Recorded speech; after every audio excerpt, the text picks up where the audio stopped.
The topic of today's panel is something I've been working on. I'm currently working on. I'm trying to work through the idea of a policy on what I'm calling hybrid containment. As Peter Duran noted in his opening speech, it's been more than 7 decades since George Kennan laid out the policy containment that at the end of the day won the Cold War. We have to come up with a policy to contain a different kind of aggression in a different century here. And to do that today, we have a great panel here. Seated immediately to my left is Audun Halvorsen, the Deputy Foreign Minister of Norway. To his left is Jānis Kažociņš. Did I get that right? Excellent. The National Security Advisor of Latvia. And to his left is Tomáš Petříček, currently the Deputy Foreign Minister of the Czech Republic, my former home where I lived for 17 years. But I understand that congratulations are in order. Pending parliamentary confirmation, you'll soon be the Foreign Minister of the Czech Republic. And last but certainly not least is Indrek Sirp, the Director of National Security and Defense Coordination for the government of Estonia. I just wanted to make some brief introductory remarks about this topic and how I see it. The West is in a pretty tricky spot right now. We're in a tricky spot because we're in an asymmetrical war that's asymmetrical for a number of somewhat unusual reasons. It's asymmetrical because only one side truly considers itself to be at war. And make no mistake, the Russian Federation does consider itself to be at war. If you read the famous article by General Gerasimov that laid out the doctrine, which isn't really a doctrine, of hybrid warfare, this article wasn't a prescription of what General Gerasimov thought Russia should do to the West. It was a description of what he believed the West was doing to Russia, but what the West was doing to Russia was simply the West being the West. Western journalists are going to be Western journalists and investigate corruption, and Western NGOs are going to promote human rights and democracy. But this was viewed in Moscow as some deep, dark plot hatched in the basement of Langley to undermine the Russian Federation, and the Russian Federation decided to respond in kind, and they do see themselves as at war with us. What we're doing is being just what we are. This war is asymmetrical because democracies are easier to penetrate with so-called hybrid methods than autocracies are. So Putin is able to use the very openness of our societies as a weapon against us. It's asymmetrical because by intervening in our elections, the Putin regime has turned democracy into a weapon against democracy. And it's asymmetrical, finally, because in countering Putin's assault on our democracy, if not done carefully, could undermine democracy itself and do Putin's work for him. There's a very fine line here between being vigilant and being McCarthyite. And I think this is something we have to be very, very cognizant of. So this is not an easy task to come up with a plan to contain what is effectively a non-kinetic war waged against our institutions. And make no mistake, that's what it is. But respond we must, because we are indeed at war. It's a war in which corruption, organized crime, finance, religion, cyber, and information have all been weaponized against us. It's a war in which, as Peter said in his introductory speech, Russia's banks are just as dangerous as its tanks. And in fighting it, we need to be very smart and we need to be very systematic. And what I'd like to do in this panel is to move beyond what Ambassador Daniel Fried immortally called admiring the problem. Because let's face it, we have been admiring the problem for years, and to move towards some kind of systematic solution to this. Can a multilateral deterrence strategy be developed? How do you contain weaponized corruption? Do we need new legislation? How do we bring non-traditional agencies like law enforcement and regulatory agencies and finance ministries into the national security bureaucracy, because they are just as important as defense and foreign affairs ministries in this battle. So I want to turn first to Deputy Foreign Minister Halvorsen, for your thoughts on this. And I would actually ask everybody to stick to 7 minutes. I've been told to have Teutonic zeal, I believe is the phrase in enforcing this. So the floor is yours, Mr. Halvorsen. Well, thank you, Brian, and I'll try to be Scandinavian in my use of the time. But to start with the obvious, the concern about hybrid threats is growing. The threat is real. We have seen interference in elections, malicious cyber activities, disinformation campaigns that spread very quickly across borders over large areas. And we, of course, also have seen kinetic attacks. I think it's right to say that most countries, especially in the transatlantic community, now consider themselves potential targets of such threat. And I would also argue that the political, economic, and informational environment in Europe, across the Atlantic, has been conducive to the growth and effectiveness of these threats and these tactics over time. But of course, countries are now working very hard to improve their ability to detect and cope with such threats. Norway is among them. This is a high priority for the Norwegian government, has been for some time. And of course, several of my colleagues in the panel have a very hard-won practical experience in this matter. And if we look at the attributes of the hybrid threats, admiring the problem, so to say, just for a few seconds, the attributes are obviously very known to the state and non-state actors both. The line between the two actors is blurred. They often interact in a very flexible way. The range of tools and tactics is wide, conventional, unconventional, coercive, subversive, etc.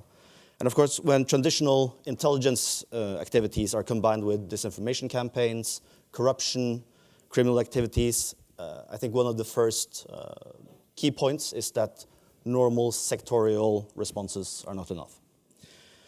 We see that activities are specifically designed to be difficult to detect and attribute. They are tailored to remain below all our response thresholds, and they cross sectors and borders with ease. So how can we meet the challenges? I would point to three key elements, and I would say they are not new, but I think it's important to maintain some cohesion in thinking about this. So I would say awareness, resilience, and partnerships are the key elements. And let me start by awareness.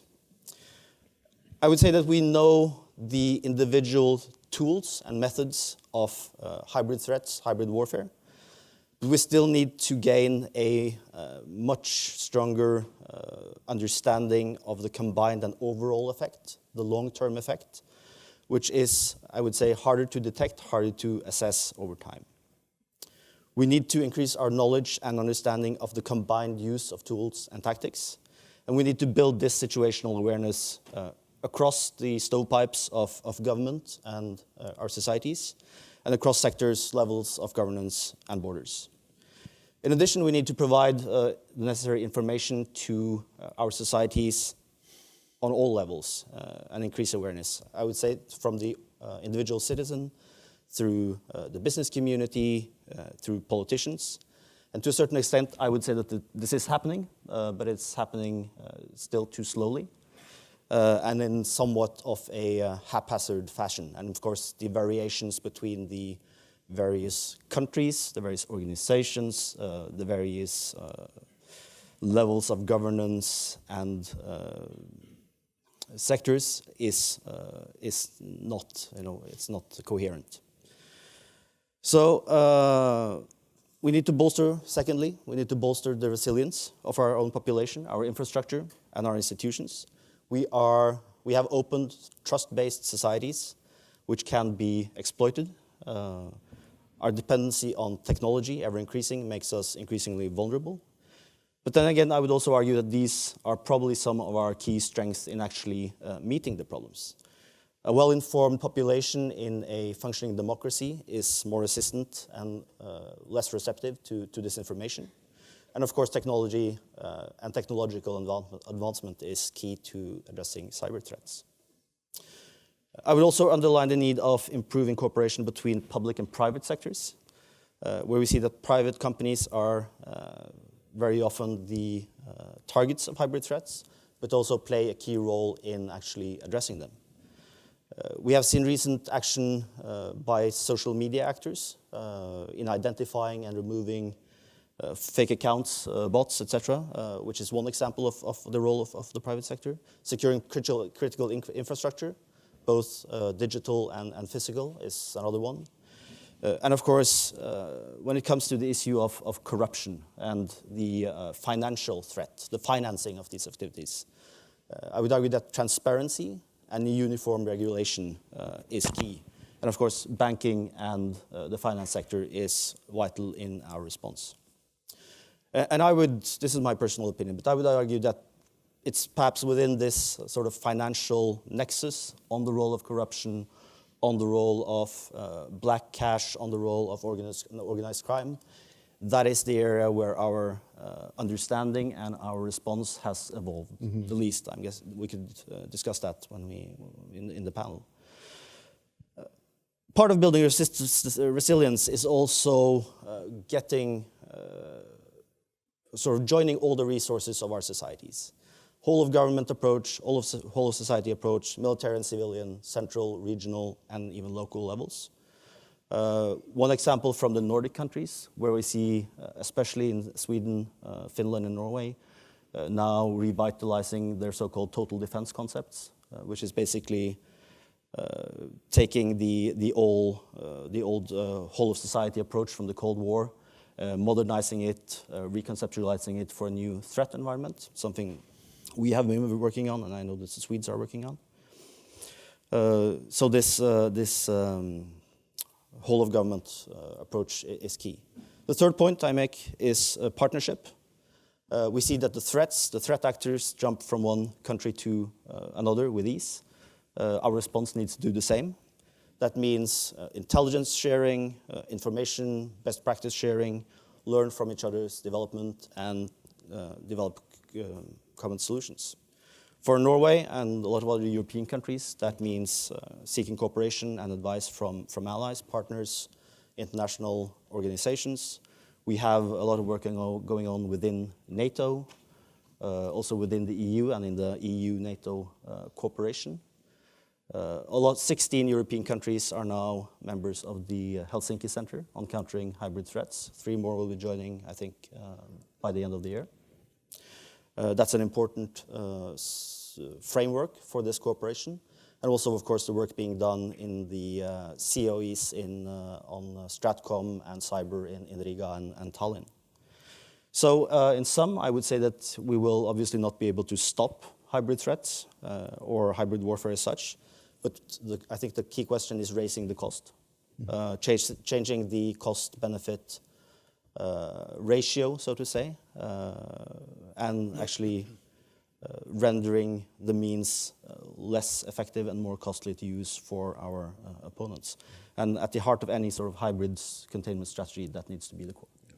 No, and I would add to raising the cost to protecting our institutions. And we've all seen those scary maps with the Russian A2AD bubbles over the Baltic and Black Seas.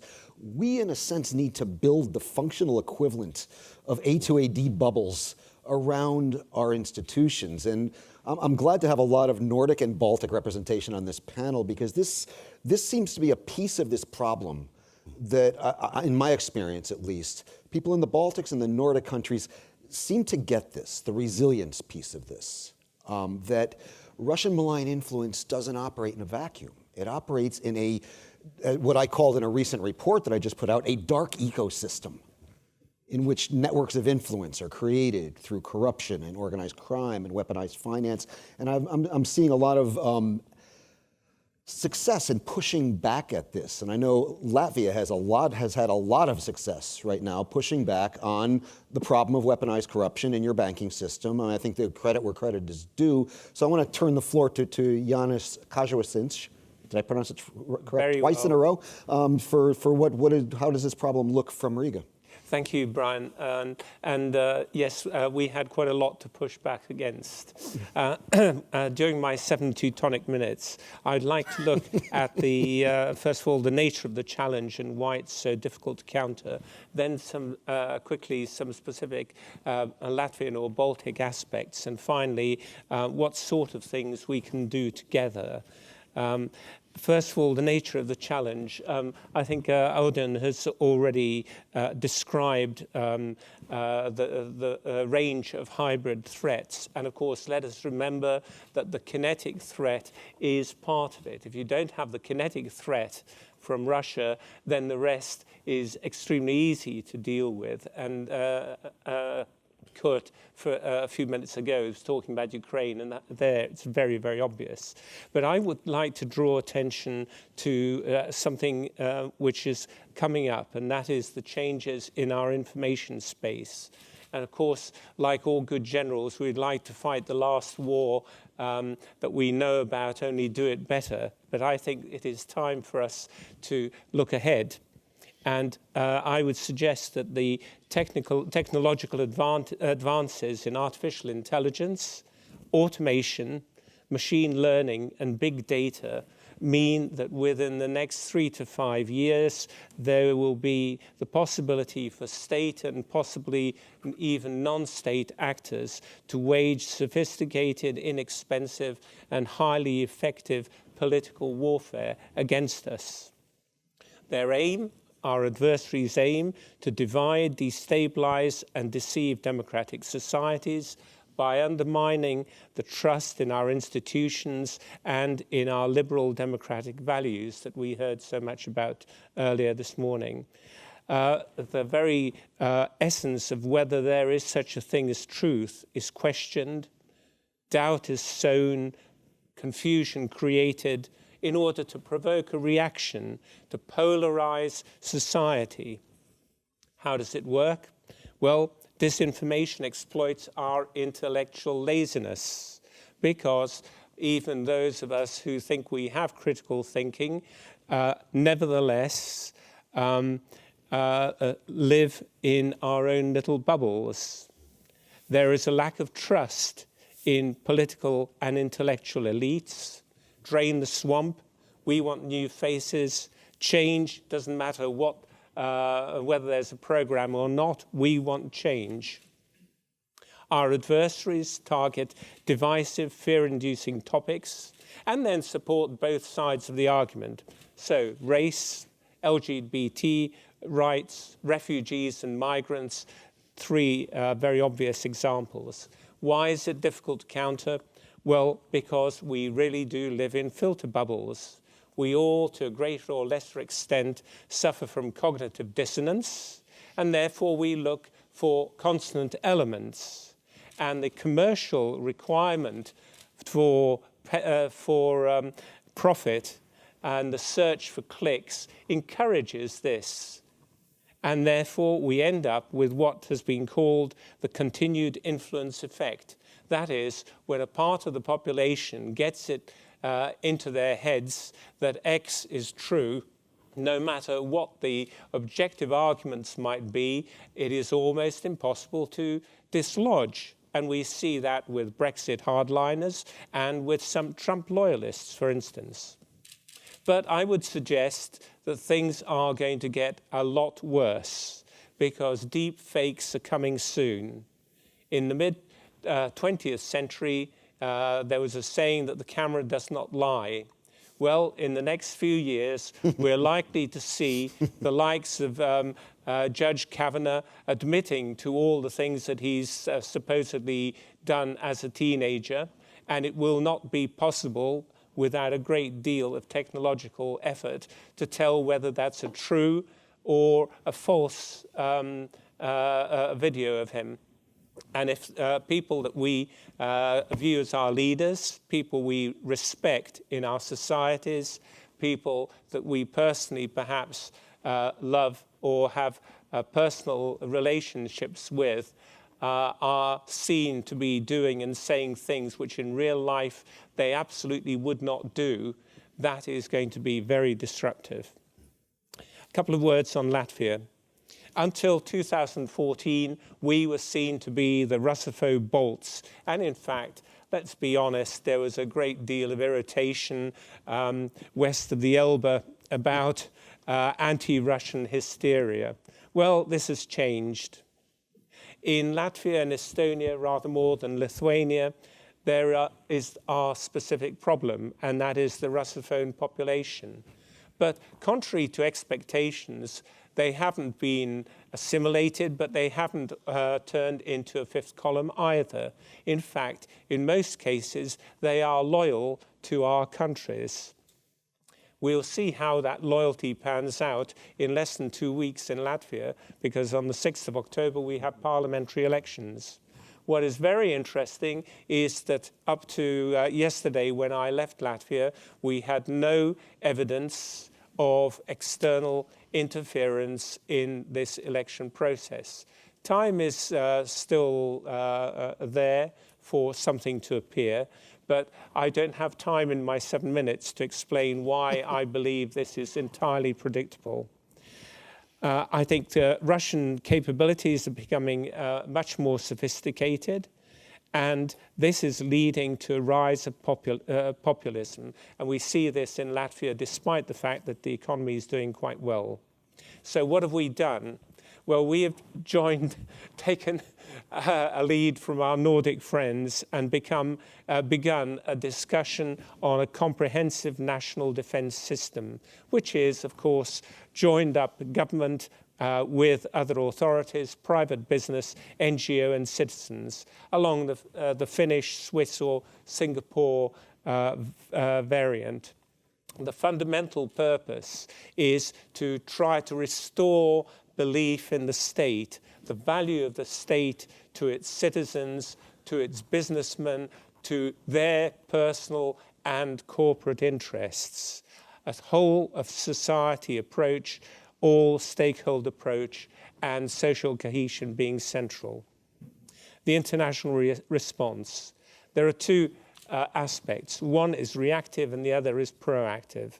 In terms of reactive, we've already heard about resilience, and that, of course, is key.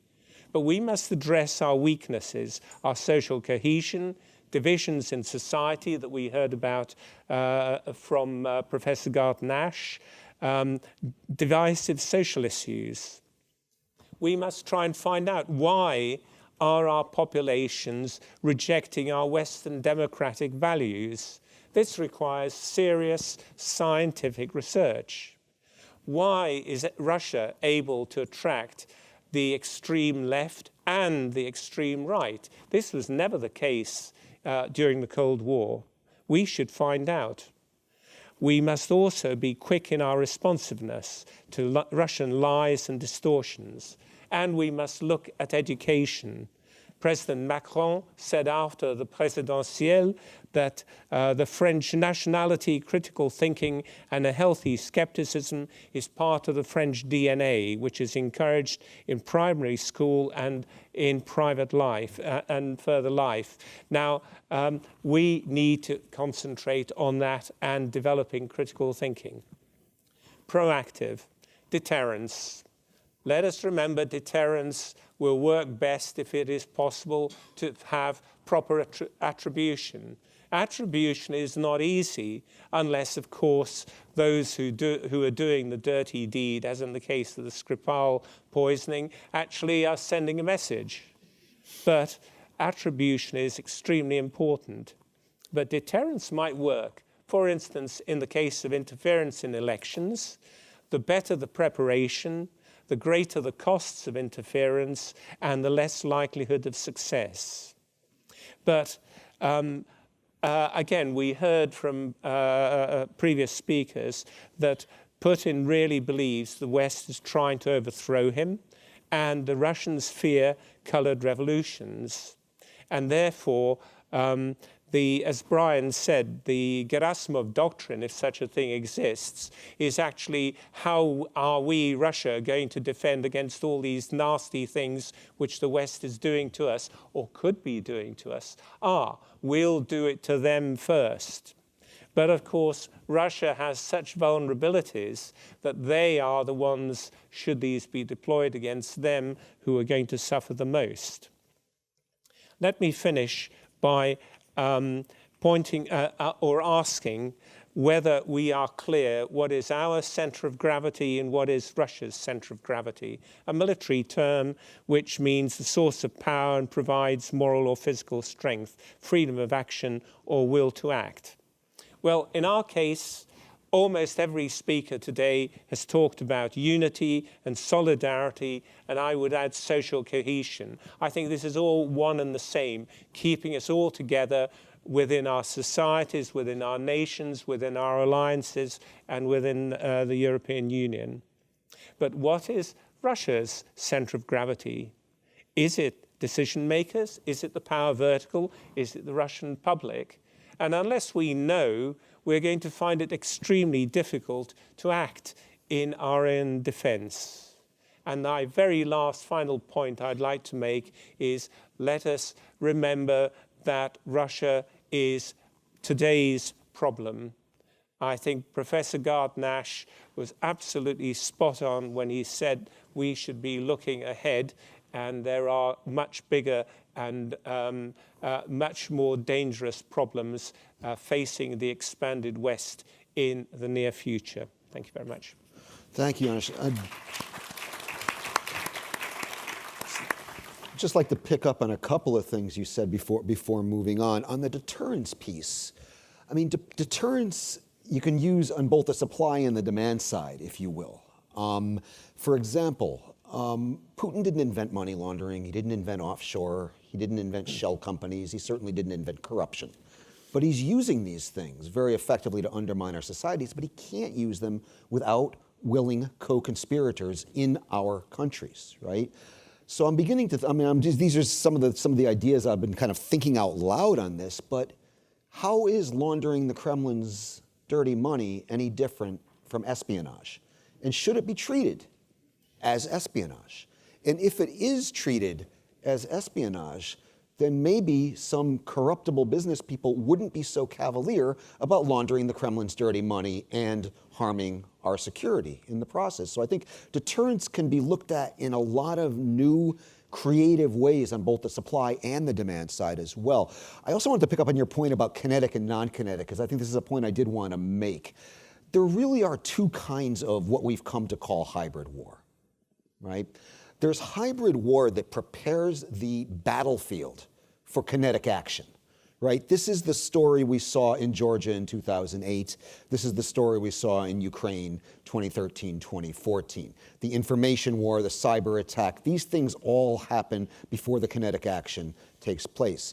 But there's another type of hybrid war. We see Russia conducting influence operations and information warfare and cyber attacks farther to the west. Call me crazy, I don't think Putin's going to invade Germany, right? But there is an information campaign going on in Germany, and this is a second kind of hybrid war, which is a more of a long-term political war to undermine institutions. And this is what we're facing here in the US and more in Western Europe, but distinguishing between these two things is actually really vital. It's almost like we need a new DEFCON system to kind of distinguish what kind of threat level we are and what's the nature of the threat. Moving on now, and one of the unsung heroes in this pushing back against hybrid threats is, I believe, the Czech Republic. I mean, I know of which I speak because prior to working for CEPA, I worked for Radio Free Europe, Radio Liberty, and had the pleasure of living in Prague for 17 years. And I know that the Czech Defense Ministry has created, or the Interior Ministry has created, a new hybrid threats unit. So I wanted to turn to Tomáš Petříček, who hopefully soon will be the foreign minister of the Czech Republic, to talk about how this problem looks from there. Thank you, Brian, and I do my best to stick to 7 Slavic minutes, and I hope that it will be as accurate as 7 Petříček minutes. And let me start by saying that I really appreciate the debate on this highly topical issue, and thank you for inviting me to the panel. Being 36, and as Timothy Garton-Ash said, that the generation of 1989 should start to speak about the problems of our societies. I hope that I will use this opportunity to do so. I would start by saying that the democracy is now part of Europe, and my generation very often take it for granted that we are going to stay democratic in the future as well, being increasingly targeted by intense and complex hybrid threats. It has been discussed already that these are usually coming from the east, be it from Near East or Far East, and their goals may vary, be it regional or global supremacy. The aim might be to disrupt adversaries or to dominate them. But at the end of the day, they share common characteristics, and the main aim is to exploit internal weaknesses in our societies in order to derail normal policy-making process. Some of the tools in this hybrid inventory date back to the 1930s, while others are expressly modern. Disinformation campaigns have been here with us for ages. Then we can see that the economic arsenal of hybrid threats are increasing from industrial espionage, hostile strategic investment, clientelistic financial and enterprise structures. These are all threats our societies need to address and be ready to react on them. And indeed, last but not least, there are obvious threats of cyber attacks, and we have experienced some of them in the recent past. I would like to mention an issue of Ukraine, which has been raised by Ambassador Volker a couple of minutes ago. And Ukraine is a visible target of hybrid activities. The lesson learned is that a well-functioning and transparent state administration with effective public control can withstand hybrid threats far better, much better than a society which is internally divided, which has a problem of its own, where social and economic issues are still open. But at the same time, the resilience of the private sector and the civil society is also important. And this is also a crucial factor. And I would like to say that we are happy and we would like to assist Ukraine to targeting all these layers of the resilience I have just mentioned. But you ask for our experience and our achievements so far. In 2016, the Czech government conducted a comprehensive national security audit. It led to establishment of an interagency expert working group on hybrid threats. The key role plays the Ministry of the Interior.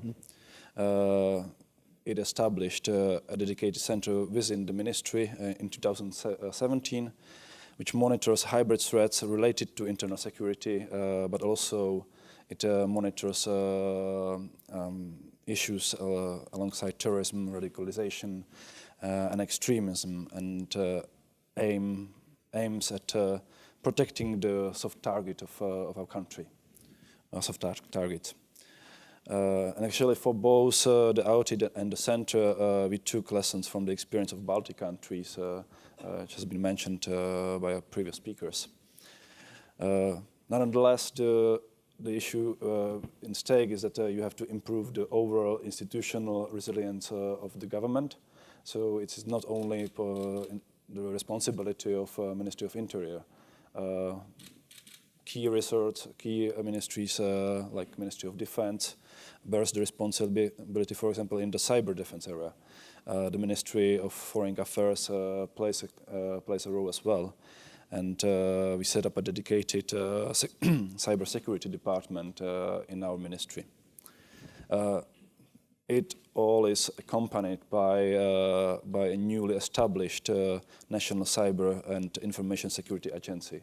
This is a relatively new body which is primary task to address the variety of hybrid threats which are now raising for our society. But from the past 2 years and the debates we have undergone in the Czech Republic, it is more and more obvious that what is key is a vibrant and strongly engaged civil society that contributes to the resilience of the state. I'm proud that our ministry and other authorities in the Czech Republic have had effective cooperation with domestic civil society, with NGOs, partners, including academia, think tanks, and highly important issue is the cooperation with media, because independent media plays vital role in this. With our contribution, Czech non-governmental actors have over time gained considerable experience and expertise in capacity buildings and directly supporting their partners also in our neighborhood, mainly through a transition promotion program of our ministry, which is specifically tailored for assisting our partners to defend our common values, which have been mentioned here. I would like to use this opportunity that we have also the honor to host one of the organizations which helps to increase the resilience of our whole region, and it's Radio Free Europe, which is based in Prague, and we are happy to support these institutions, and we are happy that the United States still fund this unique project. And I believe that the broadcasting and other products which this institution develop benefit independent media and civil society, not only in Russia, but in our broader neighborhood.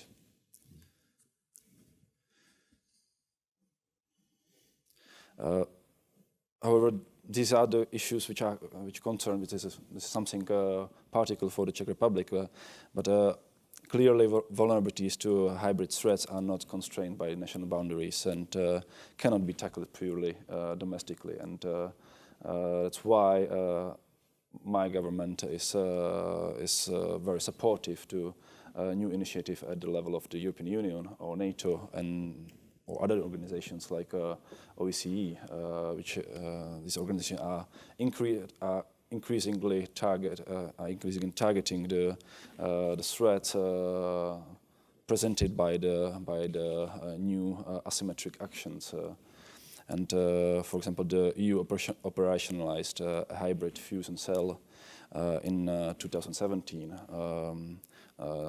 Also host the Stratcom East team, which detected almost 3,000 cases of hybrid action in the region of the Central and Eastern Europe. Also, it has been mentioned, there is a great added value of Center of Excellence for countering hybrid threats in Helsinki, which can strengthen some synergies among national, European and transatlantic structures. And we will continue to take a share of these collective efforts to strengthen cooperation from establishing networks of stakeholders to sharing information and assessment to action in a variety of fields.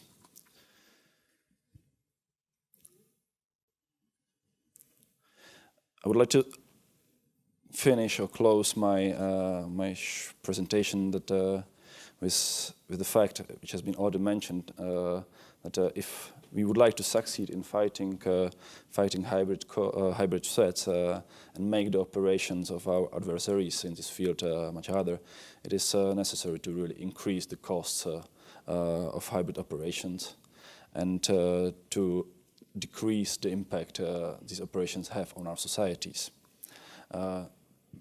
What can help is early detection, public attribution and exposure, but moreover, the capacity and will to respond to these threats, which is key ingredients of successful defense to this new phenomenon, or relatively new phenomenon.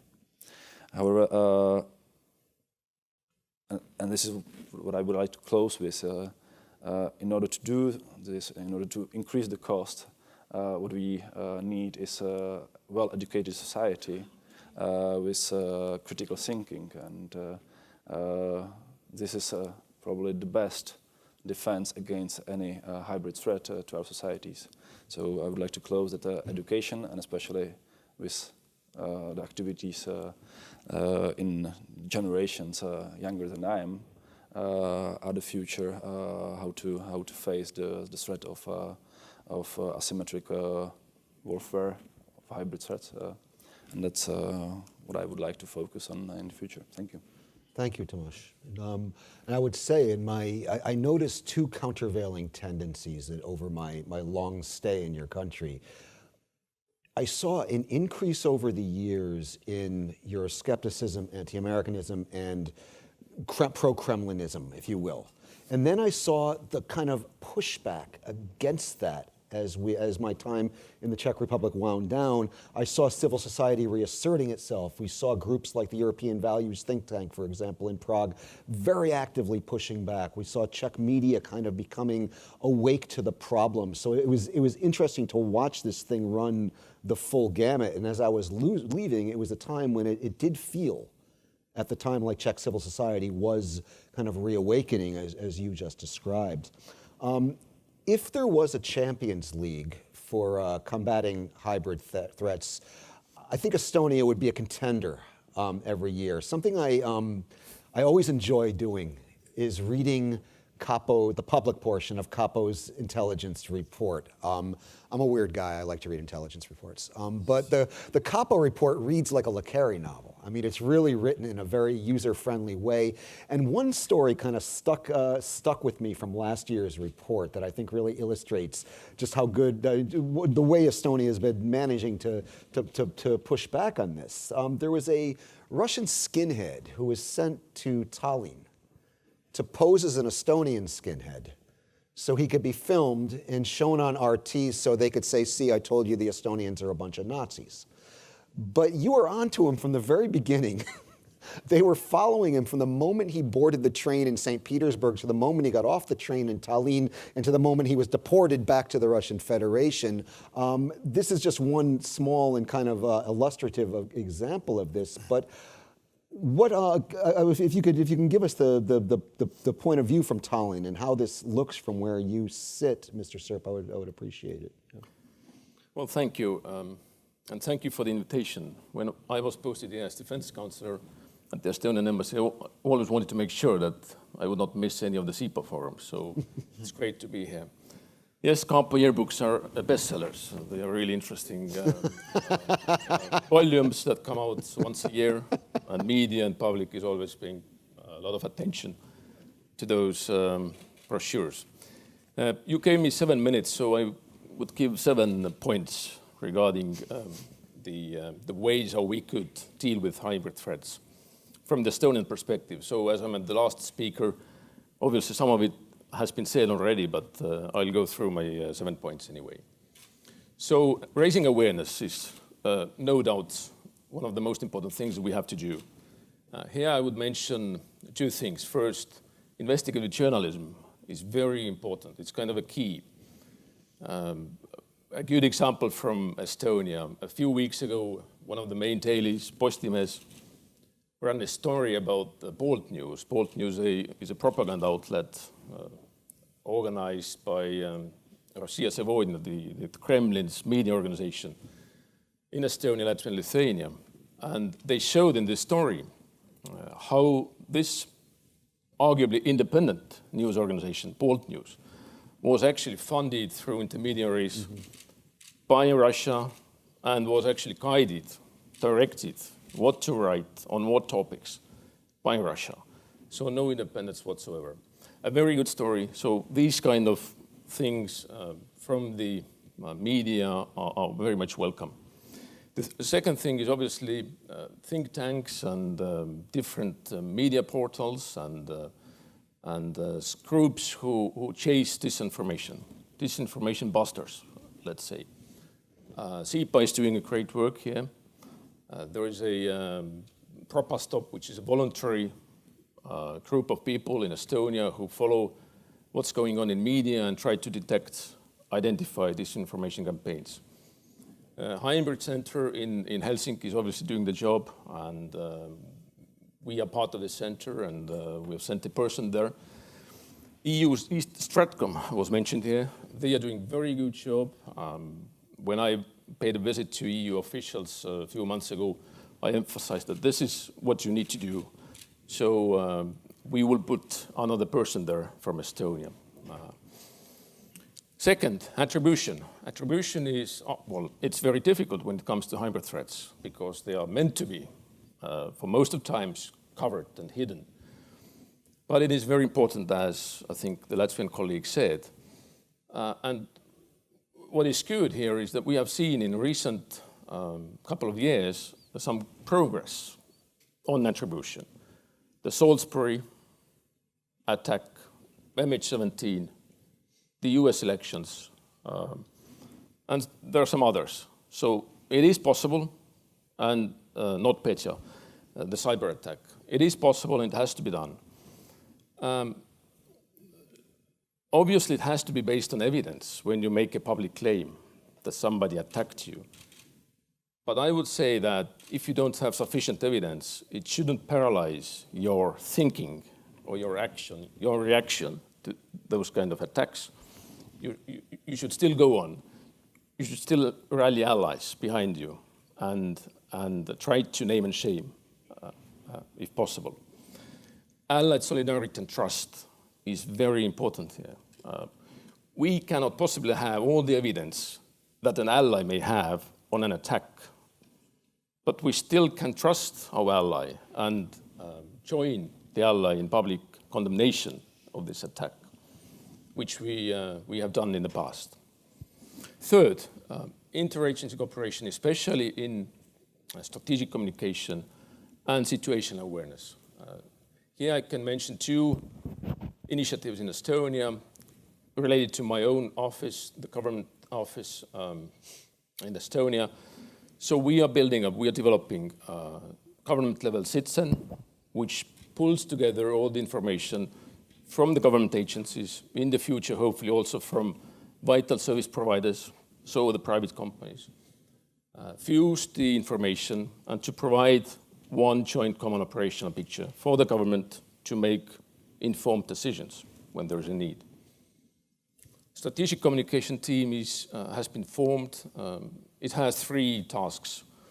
So they have to support and get domestic as well as external support for Estonian policies in security and defense matters. They have to identify disinformation campaigns and neutralize as much as possible.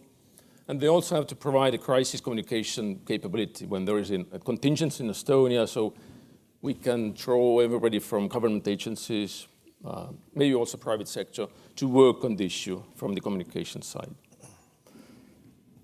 Fourth point, you've seen in news quite many stories about spies and Russian agents being caught.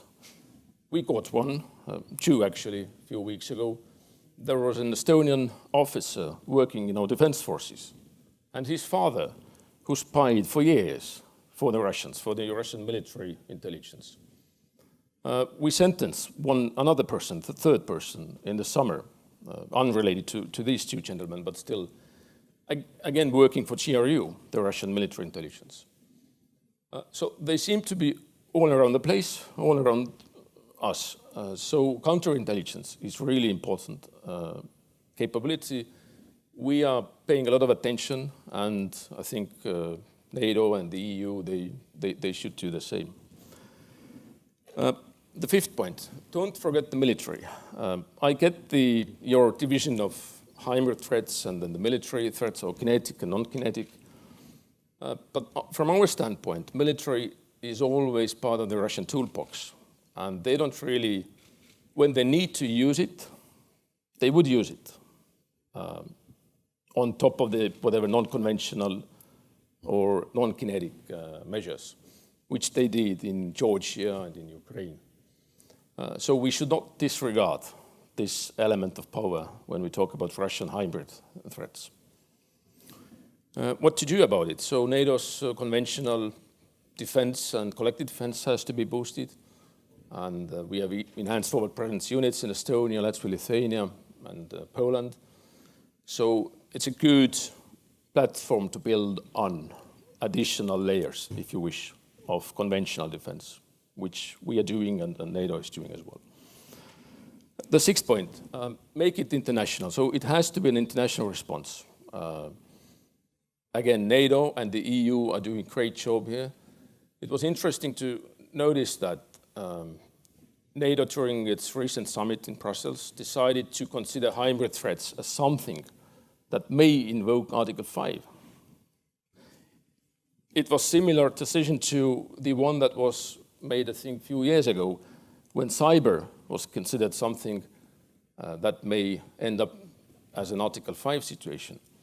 So which basically, I think, reinforces the fact that no matter where the threats come from or in which form, to NATO, against NATO, NATO is able to deal with threats and able to decide on the action.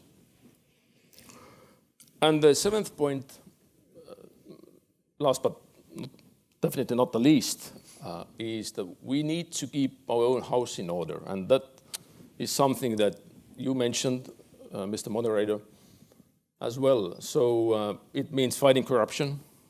It means fighting money laundering. You know the case with the Danske Bank, the big Danish bank, and the fact that the Estonian branch of this bank channeled billions and billions of euros of suspicious money. And now investigations are going on in different countries, including my own country. It was a bank failure, clearly. I mean, they have admitted it themselves in their report and by what the COEs and the leadership of the bank has said. But we still need to see whether our own government regulations and banking regulations were sufficient enough to avoid these kind of scenarios. And the last part of the seventh point is that we should keep trust in our values. We have to be value-based societies, and even if the Russian intent is to undermine us and attack our values, and sometimes it seems easier to kind of go away from freedom of speech principle and tamp down some of the Russian media outlets, for instance. We should be very careful in doing that, and we should stay firm on our values as much as we can. Thank you. Thank you, Indrek. That was very, very Teutonic. Wanted to pick up on two of your points. Don't forget the military point is well taken, and I drew this dichotomy of the hybrid attack being used to prepare the battlefield for kinetic war in Ukraine and Georgia. It goes without saying that that same threat applies to all of Russia's neighbors, including three that are sitting at on this panel: Estonia, Latvia, and Norway. You are one of these. We don't have to worry so much about that the farther west you get. We have to focus on the non-kinetic piece, while at the same time providing our security to our allies. You have to worry about both, yes. And you have to be able to distinguish: is this preparing that battlefield for a kinetic action, or is this aktivka? That is just basically a long-term kind of political warfare. Your last point about keeping our own houses in order, I couldn't agree more. A report I just finished looked at correlating a country's ability to fight back against corruption and its ability to push back on hybrid threats. The correlation is almost perfect. So far I have looked at the Baltic region, the Visegrad 4, and the Black Sea region, and I'm finding almost perfect correlations in terms of a country's ability in fighting corruption, organized crime on one hand, and ability to resist hybrid threats on the other hand. So I think this point is extremely well taken. We got about 20 minutes to go. Before we go out to the audience, I want to just ask one really provocative question to the panel and ask for a quick response to give time for questions.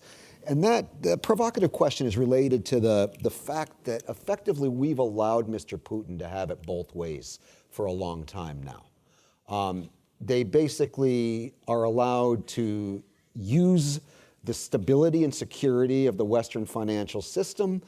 They send their kids to school here. They come here to go shopping. They come here to go on holiday. But yet at the same time, this regime is trying to undermine and overthrow this system. Russian oligarchs are able to make their money in a kleptocratic autocracy and store it safely under the rule of law in Western banks. And my provocative question is it time to tell them you can't have it both ways anymore?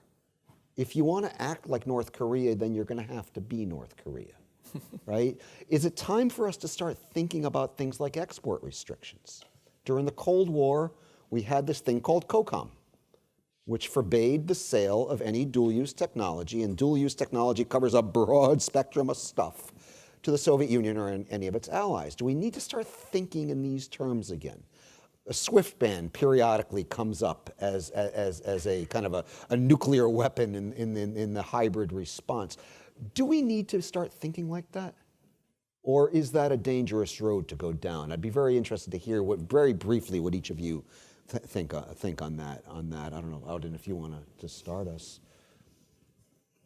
I would say we are at the start of a process, beginning to think like that. I would say the sanctions regime is part of it. Yes. And then how far do you take that sort of within the,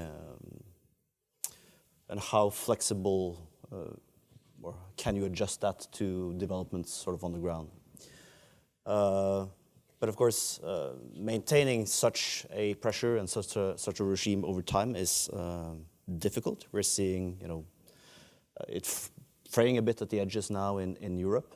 So I think the most immediate problem right now is actually keeping it together as it is instead of actually applying even more pressure. But I will also say that you have seen, a stronger unified Western reactions on some of this. The reaction to the Skripal case, for example, in Salisbury, instance, is part of the same pattern. And then I think it's up to each country, us as a Western community, I think on a case-to-case basis to look at the best way to counter that. But I think the understanding of the need to push back is growing, I would say, among Western policymakers and among Western publics. Yeah, because we are effectively talking about making sanctions a kind of permanent feature, and given the political difficulty in just keeping the sanctions regime in place is illustrative of how difficult that is. Jānis, what would you say of this? I think this is tied in very much with deterrence. Edward Lucas has been talking about doing snap exercises on Russian money for quite a long time, and maybe we ought to do it. But it does require attribution. And let's remember, and I won't talk about the Latvian case, but the City of London and all its offshoots in places like Guernsey and British Virgin Islands, that is not corruption, that is legal. What they're doing is legal, but it is not morally defensible, but you can amass a huge amount of money. The answer to this, I think, is what Audun mentioned earlier, and that is the Skripal case is now going to lead to automatic sanctions, which are going to be really quite painful. And because of the fact that it's automatic, there's no getting away from it. There won't be a presidential veto on this. And if they see that, if Russia, the Kremlin sees that there's a real price to pay for these things, then that may aid deterrence. Tomáš? If you allow, Brian, I think that there is one thing missing from the picture, and it is the total very high dependence of Europe on Russian energy. And this is something where you can start with deterring Russia from using its resources, because actually we are paying for the hybrid threat presented to our countries, because we are purchasing the gas and oil from Russia. And if we we started with sanction, then the next step is solve our dependence on Russian energy, and I think that we can move on And we are going to have a whole panel dedicated to that issue later in the afternoon. But I will say the Czechs have wisely began buying their natural gas from Norway, which is a much safer, safer move. Indrek, your thoughts? Very short. I think the sanctions that are implemented now against certain personalities and persons in Russia and certain enterprises serve this purpose, which you just laid out, that those people cannot travel anymore freely to those nice places and spend the summer vacations or whatever there. So sanctions, function this way.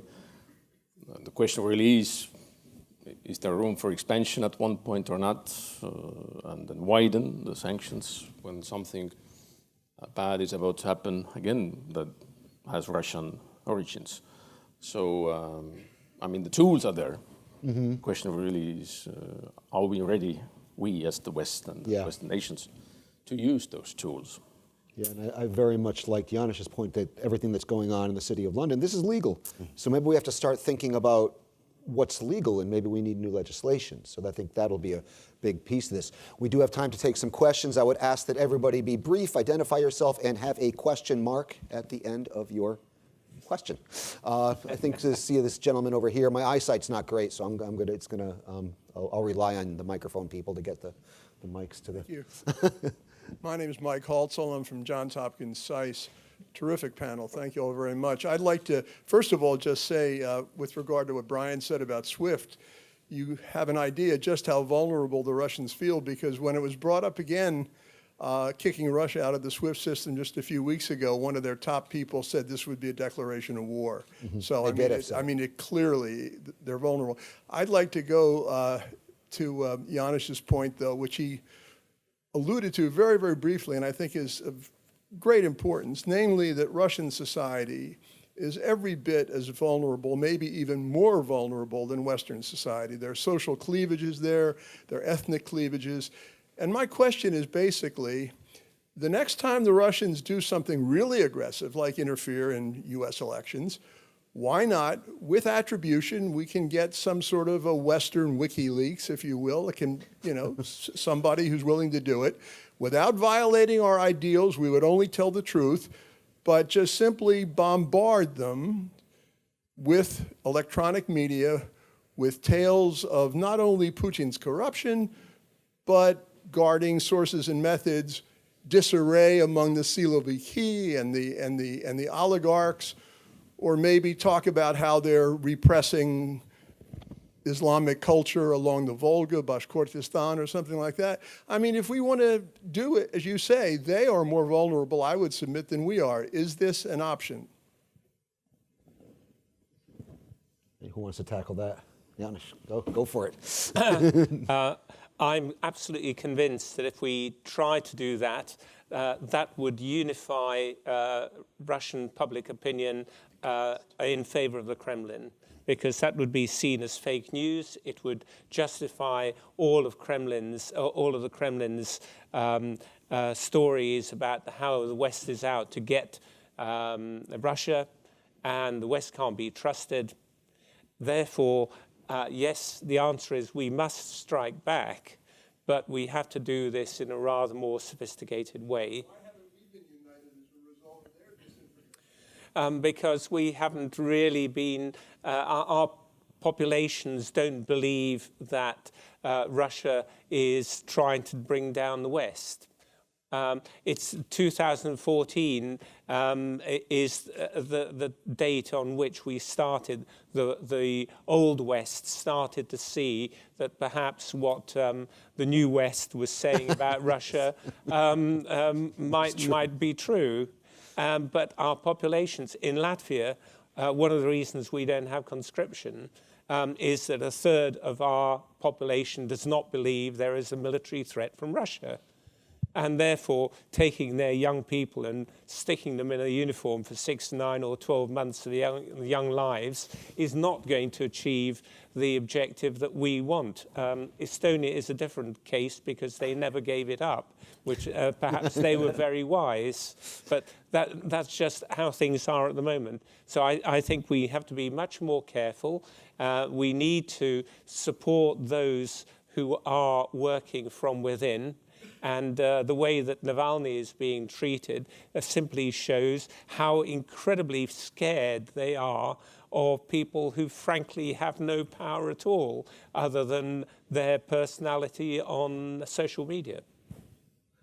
Tomáš, do you want to jump in here? Just very briefly, I agree that we shouldn't fight propaganda with propaganda.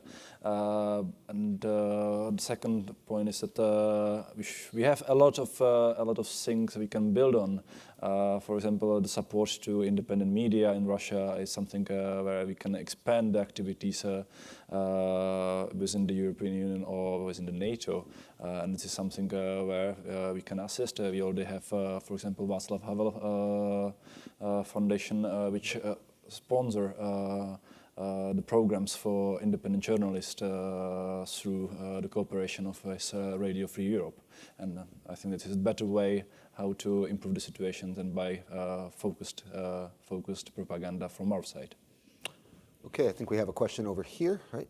Hello. Already? I'm Dan Barna. I'm the president of Save Romania Union, which is the third Romania party in the parliament, a completely new one, 1.5 years, composed mainly a lot of IT guys. It's because in Romania, the IT9 generations decided to do politics, so it's like this. So my question is to the distinguished panelists, what do you consider is the functional perspective for these hybrid threats? It should exist specifically performance centers in 1 or 2 countries for each of the threat, or in a broader perspective, should work as a network of the countries? And this question is related also with the way NATO and the European Union will function in the future. I mean, should be, because Romania have a good infrastructure and good institutional resources, and it was quite effective also in the Ukrainian case. But do you think should exist in 1 or 2 countries really specialized performance centers, or should exist a decent level of performance in each of the border countries, or not only borders? Thank you.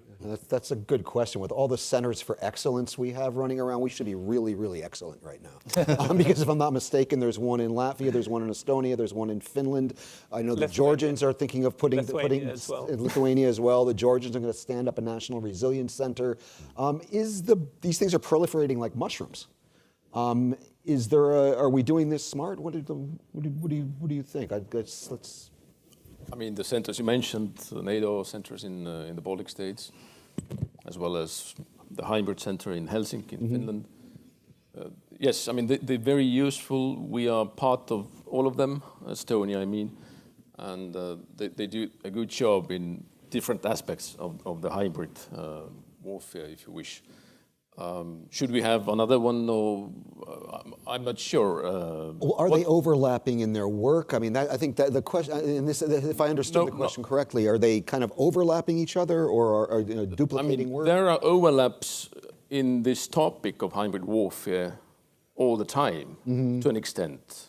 But still, they have this, and they weren't created for dealing with hybrid warfare from the beginning. I mean, the centers are much older than the term was coined a few years ago, except the Helsinki Center, which was established afterwards. So no, I think they do a good job in their own specific domains: energy security, strategic communication, and cyber.